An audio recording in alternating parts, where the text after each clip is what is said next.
Next topic we did want to cover is what are tenants looking for in new buildings right now?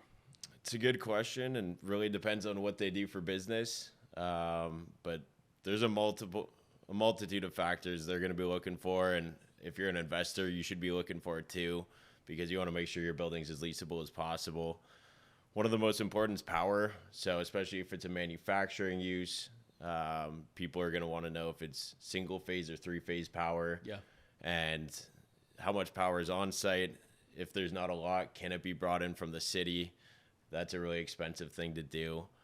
The next is clear height. This is something that a lot of people need, especially if they're going to be doing storage or distribution. But they're going to be looking for higher clear heights, usually better, which is oftentimes hard to find with some of the older buildings.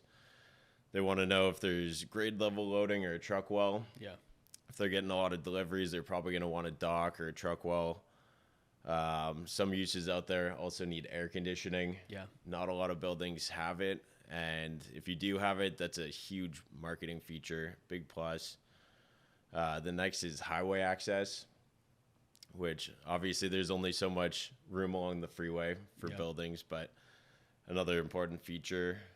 And then a big one's land for outside storage. That's been a feature there's been a ton of demand for over the past couple of years. People want that outside storage for material, for trucks, for just storage of things that they wouldn't have to keep inside, and really helps buildings sell and lease a lot faster if you've got a little bit outside storage, especially if it's going to be fenced. Yeah, I think that's probably become the most valuable thing for a lot of these industrial buildings that we're working on, is having that excess land to store outside. I mean, it's just an increasingly more favorable thing that like people are asking for when they're selecting sites. So I agree. And if you don't need it down the line, you can always develop it, exactly, expand the building. So there's definitely a lot of value there.